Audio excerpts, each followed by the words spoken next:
சாய்ராம். இன்றைய நாளுக்கான பிரார்த்தனைகள். கூட்டு பிரார்த்தனை நாளுக்கு நாள் எவ்வளவு வலுப்பெற்று வருகிறது என்பதை நம் அனைவராலும் நம்முடைய கண்ணால் பார்க்க முடிகிறது. எப்படி என்றால், நிச்சயமாக இப்படி ஒரு பிரச்சனை இருக்கிறது, இது நடக்குமா நடக்காதா என்று தெரியாமல் வைத்த கோரிக்கைகள் எல்லாம் கூட மிக விரைவில் மிகச் சிறப்பாக நிறைவேறி கொண்டிருக்கிறது. அந்த வகையில் நேற்று நம்ம இந்திரா அம்மாக்காக, அவங்களோட மகனுக்காக நம்ம வேண்டி இருந்தோம். எதுக்காகன்னா, ஹார்ட்டில் ப்ராப்ளம் இருக்குது, எதுவும் பெருசாக இருக்கக்கூடாது, பெருசாக இருந்தாலும் சாயப்பா கிட்ட அது அவர் நிச்சயமாக எல்லாமே நல்லபடியாக முடிச்சு வைக்கணும், எந்த ஒரு பிரச்சனையும் வரக்கூடாதுன்னு சொல்லி நம்ம ப்ரேயர் பண்ணியிருந்தோம். அவங்க நேற்று எக்கோ டெஸ்ட் எடுத்து பார்த்துருக்குறாங்க, எல்லாமே நார்மல்னு வந்திருக்குது. ஸோ நிச்சயமாக இது ரொம்ப ரொம்ப ஒரு பெரிய ஒரு பிரார்த்தனை நடந்திருக்குன்னு சொல்லலாம். இந்த மாதிரியான விஷயங்கள் நடக்கும்போது நிச்சயமாக நம்ம எல்லாருக்குமே மனதளவில் ஒரு நம்பிக்கை வருது, ஏதாவது ஒரு நாள் நம்மளோட பிரார்த்தனையும் நிறைவேறும் அப்படின்னு சொல்லி. இது எல்லாத்துக்குமே காரணம் சாயப்பா கிட்ட நம்ம இந்த அளவுக்கு வலிமையான ஒரு கூட்டு பிரார்த்தனை செஞ்சதன் மூலமாக ஒவ்வொரு விஷயமும் தானாக நடக்க ஆரம்பிச்சிருக்கு. கண்டிப்பாக ஒவ்வொரு மாற்றங்களும் நடக்க ஆரம்பிச்சிருக்கு. இந்த மாற்றங்களை மட்டும் நம்ம உணர்ந்து அடுத்தடுத்த வேலைகளையும் அடுத்தடுத்த பிரார்த்தனைகளையும் எதிர்நோக்கி நாம் சென்று அதை நேர்மறையாக முடித்து கொடுக்கும் சாயப்பாவிடம் இந்த கோரிக்கைகளை வைக்க நாம் தொடங்குவோம். இன்னமும் சக்தி வாய்ந்ததாக நம்மளுடைய கூட்டு பிரார்த்தனை நாளுக்கு நாள் மாறிக்கொண்டிருக்கிறது. நம்மளும் மாற்ற வேண்டும்.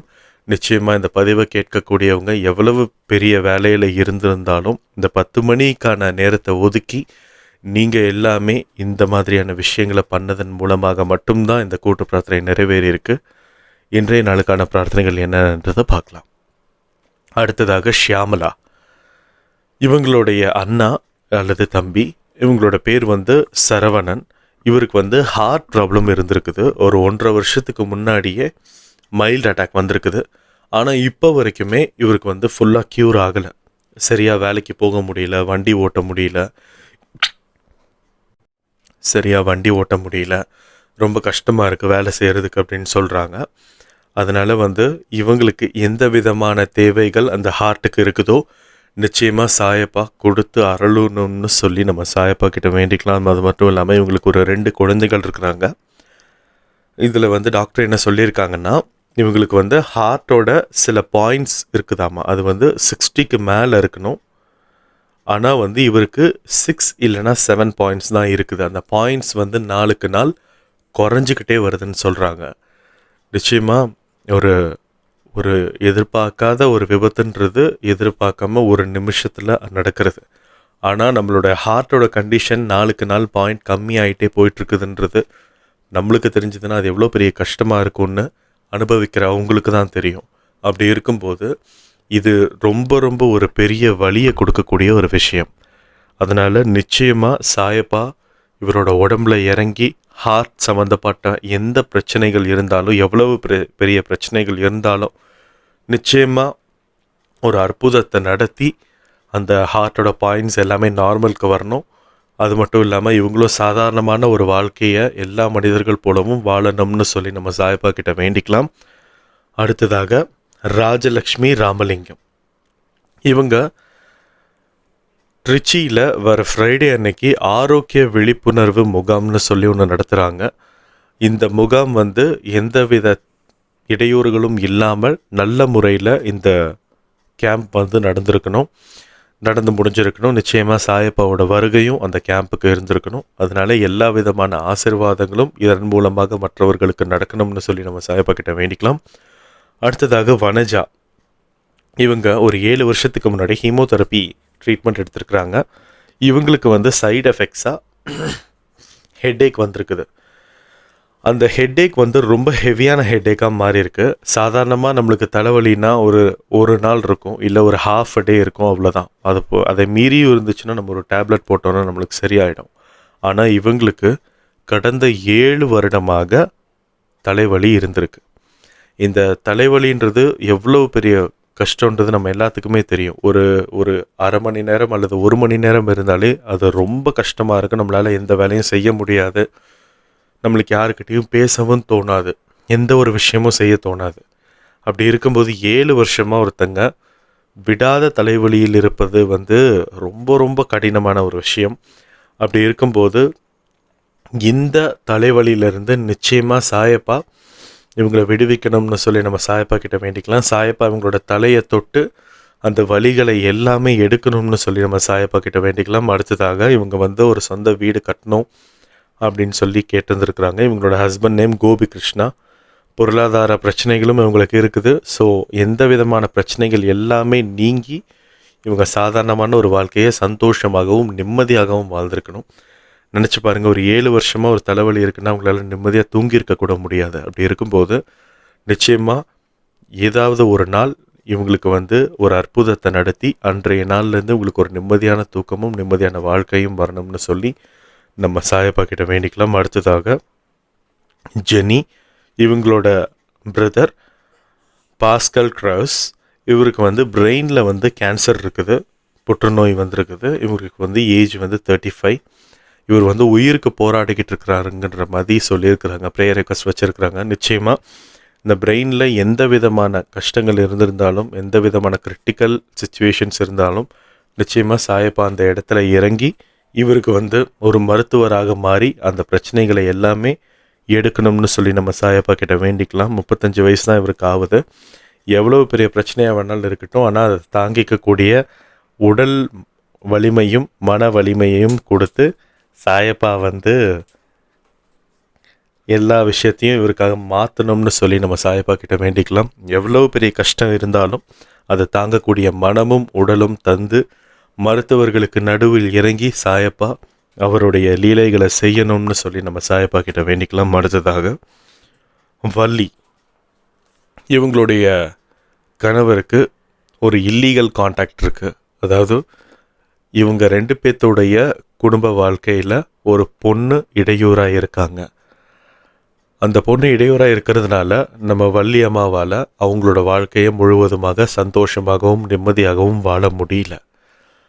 இந்த மாதிரியான பிரச்சனைகள் நிறையா பேருக்கு இருக்குது. இந்த மாதிரியான விஷயங்கள் வந்து யார் யார் பண்ணுறாங்க, எதுக்கு பண்ணுறாங்க என்னன்றதெல்லாம் நம்மளுக்கு தெரியாது. ஆனால் இப்படி ஒரு பிரச்சனை மறுபடியும் யாருக்கும் வரக்கூடாதுன்னு சொல்லி நம்ம சாயப்பா கிட்ட வேண்டிக்கலாம். ஏன்னா இந்த மாதிரியான சூழ்நிலைகளால் தான் நம்ம ஊர்லேயும் நாட்டிலையும் நிறைய குடும்பங்கள் வந்து நாளுக்கு நாள் அழிந்து கொண்டு இருக்கிறது. அப்படி இருக்கும்போது நிச்சயமாக இந்த ஒரு பிரார்த்தனையை எல்லாருமே பொது பிரார்த்தனையாகவும் பண்ணுங்கள். இந்த ஒரு பிரச்சனையால் எத்தனை மனைவிமார்கள் எத்தனை கணவர்மார்கள் பிரச்சனையை சந்தித்து கொண்டு இருக்கிறாங்களோ அவங்க எல்லாருக்குமே மிகப்பெரிய ஒரு தீர்வு கிடைக்கணும். அவங்களோட வாழ்க்கை இதுக்கு மேலே செழிப்பாக மாறணும் அப்படின்னு சொல்லி நம்ம சாயப்பா கிட்ட வேண்டிக்கலாம். அது மட்டும் இல்லாமல் இவங்களுக்கு 2 குழந்தைகள் இருக்குது, 2மே பெண் குழந்தைகள். அப்படி இருக்கும்போது இவங்களோட சூழ்நிலையை புரிந்து கொண்டு இவங்களோட இடத்துல இருந்து நம்மளுக்காக எப்படி ப்ரேயர் பண்ணுவோமோ அந்த மாதிரியான ஒரு பிரார்த்தனை இவங்களுக்காக நம்ம வச்சுக்கலாம். நிச்சயமாக அவர்களுடைய கணவர் திருந்தி அவங்களோட குடும்பத்தை உற்று நோக்கி பார்த்து 2 பெண் குழந்தைகளையும் கரை சேர்ப்பதற்கான வழிகளை இவங்க வந்து செய்யணும்னு சொல்லி நம்ம சாயப்பா கிட்ட வேண்டிக்கலாம். அடுத்ததாக பச்சையம்மாள், இவங்க என்ன பிரச்சனைன்னு சொல்லலை, ஆனால் ஃபேமிலிக்காக ப்ரேயர் பண்ண சொல்லியிருக்காங்க.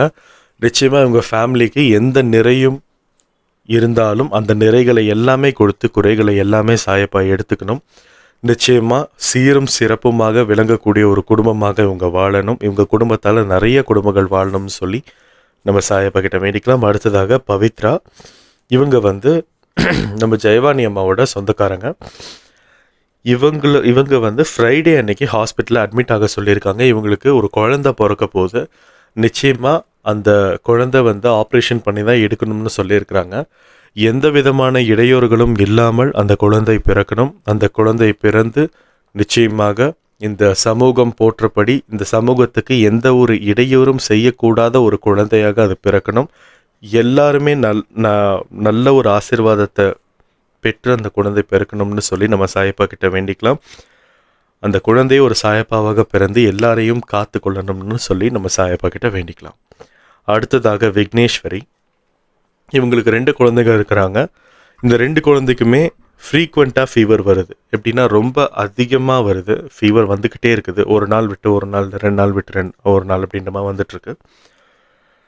முதல் பெண் குழந்தைக்கு வீசிங் பிரச்சனை இருக்குது. எப்போன்னா இப்போ அவங்க கொஞ்சம் பெருசாகிட்டாங்க. ஆனால் அவங்களோட 2 வயசுலேருந்தே அவங்களுக்கு வந்து வீசிங் பிரச்சனை இருந்துக்கிட்டே இருக்குது. வீசிங் பிரச்சனைன்னும் போது அந்த குளிர்காலத்தில் அவங்களால தாக்கி பிடிக்கிறது ரொம்ப கஷ்டமாக இருக்கும். மூச்சு வர்றதுலேருந்து ரொம்ப ரொம்ப கஷ்டமாக இருக்கும். அப்படி இருக்கும்போது 2 வயசுல இருந்து அவங்க அதை தாங்கிக்கிட்டு இருக்காங்க. நிச்சயமாக இது ஒரு பெரிய போராட்டம் தான். அப்படி இருக்கும்போது இந்த மாதிரியான ஒரு பிரச்சனையிலேருந்து சாயப்பா இவங்களை விடுவிக்கணும்னு சொல்லி நம்ம சாயப்பா கிட்ட வேண்டிக்கலாம். அடுத்ததாக இவங்க OL எக்ஸாம் வந்து எழுதுகிறாங்க. அது மட்டும் இல்லாமல் மார்க்குமே கொஞ்சம் சமீப காலமாக கொஞ்சம் குறைஞ்சிருக்குது. அதனால் இவங்களோட மார்க்ஸ் எல்லாமே அதிகமாகணும். இவங்க அந்த எக்ஸாமில் வெற்றி பெறணும்னு சொல்லி நம்ம சாயப்பா கிட்ட வேண்டிக்கலாம். அடுத்ததாக இவங்களுடைய 2வது மகன், இவர் வந்து நெக்ஸ்ட் இயர் வந்து ஒரு பெரிய எக்ஸாம் எழுதுகிறாங்க. ஸோ அதனால் இவருக்கு தேவையான ப்ரிப்பரேஷன்ஸ் எல்லாமே ரொம்ப பாசிட்டிவான வழியில் நடக்கணும்னு சொல்லி நம்ம சாயப்பா கிட்ட வேண்டிக்கலாம். அது மட்டும் இல்லாமல் இவங்களுக்கு ஒரு பிரச்சனை இருக்குது. என்னென்னா நைட்டு தூங்கும்போது பெட்டில் சிறுநீர் கழிக்கக்கூடிய ஒரு பிரச்சனை இவருக்கு இருக்குது. அந்த பிரச்சனை எதுவாக இருந்தாலும், உடல் உபாதைகள் எதுவாக இருந்தாலும் நிச்சயமாக இவங்களுக்கு வந்து அந்த பிரச்சனை இருக்கக்கூடாதுன்னு சொல்லி நம்ம சாயப்பா கிட்ட வேண்டிக்கலாம்.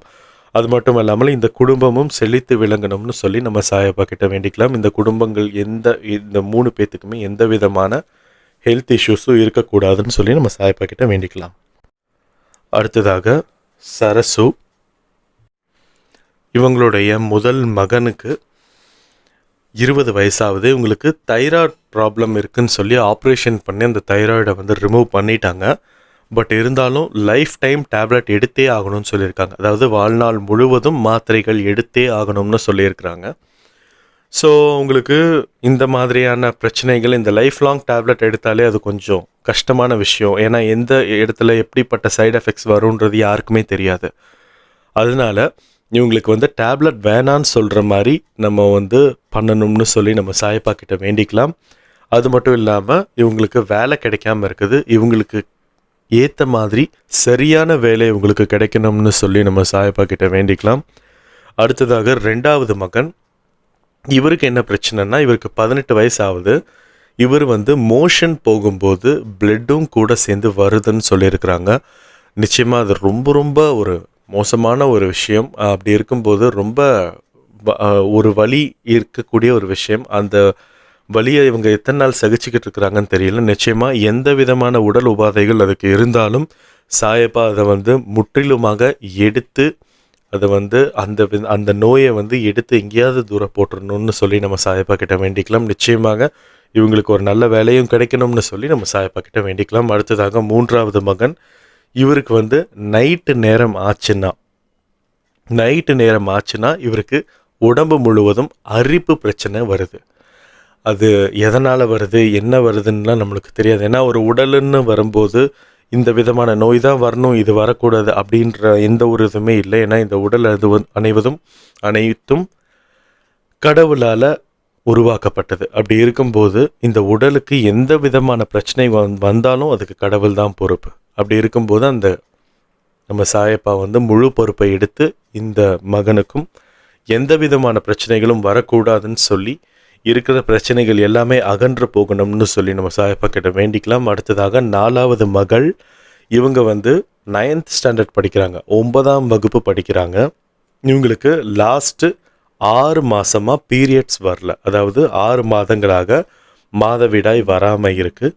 நிச்சயமாக இவங்களுக்கு உடலில் எந்த விதமான பிரச்சனை இருந்தாலும் அந்த பிரச்சனை சீக்கிரமாக முடிஞ்சு இவங்க சாதாரணமாக இருக்கணும்னு சொல்லி நம்ம சாயப்பா கிட்ட வேண்டிக்கலாம். அது மட்டும் இல்லாமல் இவங்களோட 4 குழந்தைகளுக்குமே உடலில் ஏதாவது ஒரு மூலமாக பிரச்சனை இருக்குதுன்னு இது மூலமாக தெரியுது. நம்ம எல்லாருமே ஒரு வாட்டி இந்த ஒரு ப்ரேயருக்கு வந்து நம்ம வேண்டிக்கலாம். இந்த 4 குழந்தைங்களுக்குமே எந்த விதமான பிரச்சனையும் இருக்கக்கூடாதுன்னு சொல்லி நம்ம சாயப்பா கிட்ட வேண்டிக்கலாம். அது எவ்வளவு பெரிய பிரச்சனையாக இருந்தாலும் சாயப்பா அதை எடுத்துடணும்னு சொல்லி நம்ம சாயப்பா கிட்ட வேண்டிக்கலாம். அடுத்ததாக சுசீலா, இவங்களுக்கு கடன் பிரச்சனைகள் நிறைய இருக்குது. அதனால் இவங்களோட கணவருடன் சேர்த்து இவங்களும் வேலைக்கு போய் அந்த கடனை அடைக்கணும்னு சொல்லி நினைக்கிறாங்க. 6 மாதங்களாக அமெரிக்காவில் வேலை தேடி கொண்டு இருக்கிறாங்க. ஆனால் இப்போ வரைக்கும் கிடைக்கல. நிச்சயமாக அவங்க தேடக்கூடிய ஒரு சரியான வாழ்க்கை கிடைக்கணும், சரியான வேலை கிடைக்கணும்னு சொல்லி நம்ம சாயப்பா கிட்ட வேண்டிக்கலாம். அதன் மூலமாக இவங்களுடைய கடன் எல்லாமே அடைஞ்சு சீரும் சிறப்புமாக வாழணும்னு சொல்லி நம்ம சாயப்பா கிட்ட வேண்டிக்கலாம். இன்றைய நாளுக்கான பிரார்த்தனைகள் முடிந்தது. அடுத்ததாக பொது பிரார்த்தனைகளை பார்ப்போம். இன்றைய நாளுக்காக குழந்தை வரம் வேண்டும் என்று எத்தனையோ தம்பதிகள் எத்தனையோ கோயிலுக்கும் மருத்துவமனைகளுக்கும் சென்று பிரார்த்தனை வைத்து கொண்டிருக்கிறார்கள். அப்படி இருக்கும்போது அவங்களுக்கு நிச்சயமாக கூடிய விரைவில் சாயப்பா ஒரு குழந்தையாக பிறக்கணும்னு சொல்லி நம்ம சாயப்பா கிட்ட வேண்டிக்கலாம். இன்றைய நாளில் பிறந்த குழந்தைகள் எல்லாருமே ரொம்ப நல்ல குழந்தைகளா, ரொம்ப ஒரு அமானுஷ்யம் இல்லாத ஒரு குழந்தைகளா, சமூகம் போற்றக்கூடிய இருக்கக்கூடிய குழந்தைகளா பிறக்கணும்னு சொல்லி நம்ம சாயப்பா கிட்ட வேண்டிக்கலாம். நிச்சயமாக இந்த பதிவை கேட்டுக்கொண்டிருக்கக்கூடிய ஒவ்வொருத்தவங்களோட வீட்டுக்கிட்டேயும் ஒவ்வொருத்தவங்களோட குடும்பத்திலையும் ஏதாவது ஒரு குழந்தை ஏதாவது ஒரு மூலமாக பிறந்திருந்தால் நிச்சயமாக அவர்கள் எல்லோருமே ஆசீர்வதிக்கப்பட்ட குழந்தைகளாக இருக்கணும்னு சொல்லி நம்ம வேண்டிக்கலாம் சாயப்பா கிட்ட. அடுத்ததாக இன்னைக்கு வச்ச அந்த ப்ரேயர்லேயே வந்துட்டு இல்லீகல் காண்டாக்ட் மூலமாக சொல்லி ஒருத்தங்க வச்சுருந்தாங்க. நிச்சயமாக இந்த பிரச்சனையால் எல்லாருமே பாதிக்கப்பட்டிருக்கிறாங்க. இப்படி பாதிக்கப்பட்டிருக்கக்கூடிய ஒவ்வொருத்தங்களோட குடும்பத்தையும் சாயப்பா களை எடுத்து அதுக்கு சம்மந்தப்பட்ட கணவர்மார்களோ இல்லை மனைவிமார்களோ அவங்கள திருத்தி சாயப்பா அவர்களுடைய ஆன்மாவிடம் பேசி நிச்சயமாக அவங்களோட குடும்பத்திற்கு திரும்பி வரும்படி வைக்குமாறு நம்ம சாயப்பா கிட்ட வேண்டிக்கலாம். ஏன்னா ஒரு குடும்பம் கெடுறதுன்றது ரொம்ப ரொம்ப ரொம்ப ஏற்றுக்க முடியாத ஒரு விஷயம். அதில் யார் பாதிக்கப்படுறாங்களோ அவங்க ரொம்ப ரொம்ப கஷ்டத்தை அனுபவிப்பாங்க. அப்படி இருக்கும்போது நிச்சயமாக அவங்க எந்தவித தப்பும் பண்ணி இந்த கல்யாணத்தை பண்ணலை. அப்படி இருக்கும்போது இந்த கல்யாணத்துக்கான பொறுப்பும் நியாயமும் கேட்டு நம்ம சாயப்பா கிட்ட வாதாடும் போது நிச்சயமாக சாயப்பா அதற்கான பதிலை கொடுப்பார் என்பதில் எந்தவித சந்தேகமும் இல்லை. அது மட்டும் இல்லாமல் ஏமாற்றம் நடக்கக்கூடிய பெண்களும் ஆண்களும் எந்த விதமான மனதில் இந்த மாதிரியான ஏமாற்றத்தை செய்கிறாங்கன்னு தெரியல. அப்படி இருக்கும்போது நிச்சயமாக இதற்கான தண்டனையையும் அவர்கள் அனுபவிக்க தான் வேண்டும். ஏனென்றால் நம்ம ஏதாவது ஒரு பாவத்தை பண்ணணும்னு நினைக்கிறோம், அது யாருக்குமே தெரியாதுன்னு நினைக்கிறோம். அப்படி இருக்கும்போது சாயப்பா அனைவருடைய மனதின் அந்தரங்க ஆட்சியாளனாக இருக்கிறார்கள். அப்படி இருக்கும்போது நிச்சயமாக நம்ம மனதளவில் யாருக்காவது ஏதாவது ஒரு தீங்கு நினச்சா கூட அது நம்மளோட கர்மாவாக மாறுன்றதில் எந்த விதமான சந்தேகமும் வேண்டாம். எத்தனை விதமான கர்மாக்கள் இருக்கிறதோ அத்தனை கர்மாக்களையும் நம்ம அனுபவிச்சு தான் போகணும். அப்படி இருக்கும்போது நிச்சயமாக இதுக்கு சம்மந்தப்பட்டிருக்கக்கூடிய ஆளுங்க யாராக இருந்தாலும் நிச்சயமாக சாயப்பாவுக்கு அவங்க பதில் சொல்லி தான் ஆகணும். இருந்தாலும் அவங்க மனம் திருந்தி அவங்க குடும்பத்தை நல்லா பார்த்துக்கிறதன் மூலமாக அவங்களுடைய கர்மா இது சம்மந்தப்பட்ட கர்மா குறையும் என்ற நம்பிக்கையோடு சாயப்பாவிடம் அவர்களுக்காகவும் வேண்டிக்கலாம். அது மட்டும் இல்லாமல் இன்றைக்கி எத்தனையோ பேர் ஹாஸ்பிட்டல் ஆப்ரேஷனுக்காக வெயிட் பண்ணிகிட்டு இருப்பாங்க. எத்தனையோ பேர் ஹாஸ்பிட்டலில் அந்த பேஷண்ட்டை இதுக்கு மேலே காப்பாற்றுறதுக்கு கஷ்டம்னு சொல்லியிருப்பாங்க. நிச்சயமாக அந்த ஒரு மனிதர் அந்த குடும்பத்தில் இல்லாததுனால பொருளாதாரத்தனமாக ஒரு வீழ்ச்சி இருக்கிறதுன்றதெல்லாம் தாண்டி அத்தனை வருடமாக அந்த ஒரு மனிதரை அந்த குடும்பம் பார்த்திருக்கும், பேசியிருக்கும், நிறைய நினைவுகள் இருக்கும்.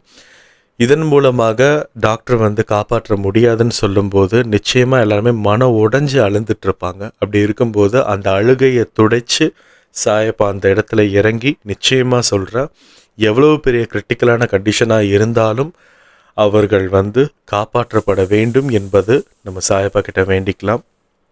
எத்தனையோ விஷயங்கள் நம்மளை சுற்றி, எத்தனையோ அழுகுரல் நம்மளுக்கு கேட்காம இன்னும் இருக்குது. எத்தனையோ குழந்தைகள் ஒருவேளை சாப்பாட்டிற்காக ஏங்கக்கூடிய குழந்தைகளும் இருக்கிறார்கள். அந்த குழந்தைகளுக்கு தெரியல நம்ம யார், என்ன, எப்படி இருக்கோம், என்ன தேவை நம்மளுக்குன்னு தெரியாத குழந்தைகளுக்கு என்ன தேவைன்றத சாயப்பா கொடுக்கணும். நிச்சயமாக ஏதாவது ஒரு மூலமாக சாயப்பா கொடுக்கணும். அது மட்டும் இல்லாமல் இந்த ஓல்டேஜ் ஹோம் ஆர்பனேஜில் இருக்கக்கூடிய ஓல்டேஜ் ஹோமில் இருக்கக்கூடிய பெரியவங்கள் முதியவர்களுக்கும் எந்த விதமான உடல் ஆரோக்கிய பிரச்சனையும் இல்லாமல் உடல் மிகுந்த ஆரோக்கியத்துடன் இருக்கணும்னு சொல்லி நம்ம சாயப்பா கிட்ட வேண்டிக்கலாம். அது மட்டும் இல்லாமல் ஆர்பனேஜில் வளர நிறைய குழந்தைகள் நிறைய கனவுகளோடு இருக்கிறாங்க, அப்படி இருக்கும்போது அந்த கனவை எல்லாம் நிறைவேற்றி தருவதற்காக சாயப்பாவிடம் நம்ம வேண்டிக்கலாம். நிச்சயமாக அடிப்பட்ட ஒரு குழந்தைக்கு தான் சாதிக்கணுன்ற ஒரு மனோதிடம் இருக்கும். அப்படி இருக்கும்போது அவங்க எல்லாமே அடிப்பட்ட குழந்தைகள். அந்த அடிப்பட்ட குழந்தைக்கு நிச்சயமாக மிகப்பெரிய கனவு இருக்கும். அந்த கனவை எல்லாமே சாயப்பா நிறைவேற்றி தரணும்னு சொல்லி நம்ம சாயப்பா கிட்ட வேண்டிக்கலாம். அது மட்டும் இல்லாமல் இந்த மாதிரியான சாதிச்சு வர குழந்தைகள் தான் நாளைக்கு நிறைய பேருக்கு ஒரு முன்னுதாரணமாக இருப்பாங்க.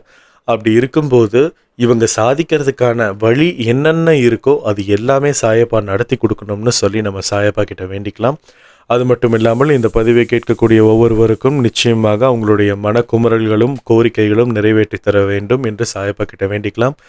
இந்த நேரத்தை நீங்கள் கொடுத்ததற்காக நன்றி. இந்த நேரத்தினால் எத்தனையோ பேருக்கு எத்தனையோ பிரார்த்தனை நடக்க போகிறது, எத்தனையோ குழந்தைகளுக்கு உணவு கிடைக்க போகிறது அப்படின்றத நினைக்கும் போதே நீங்கள் யோசிச்சு பாருங்கள். ஒரு குழந்தை, ஒரு பச்சிளம் குழந்தைக்கு நீங்கள் ஒரு 20 நிமிடம் ஒதுக்குவதனால அந்த குழந்தைக்கு வயிறு நிறையுதுன்ற போது நிச்சயமாக நீங்கள் எல்லாருமே கடவுளால் ஆசீர்வதிக்கப்பட்ட குழந்தைகள். அதனால் மட்டும்தான் இந்த கூட்டு பிரார்த்தனையில் உங்களால் மிகவும் எளிமையாக கலந்து கொண்டு கடவுளிடம் உரையாட முடிகிறது. கடவுளிடம் உரையாடுவதற்காக ஒரு மிகப்பெரிய திறவுகோலாக இந்த கூட்டு பிரார்த்தனை இருப்பதனால் நிச்சயமாக இந்த கூட்டு பிரார்த்தனையின் பலம் இன்னும் அதிகரிக்க வேண்டும்.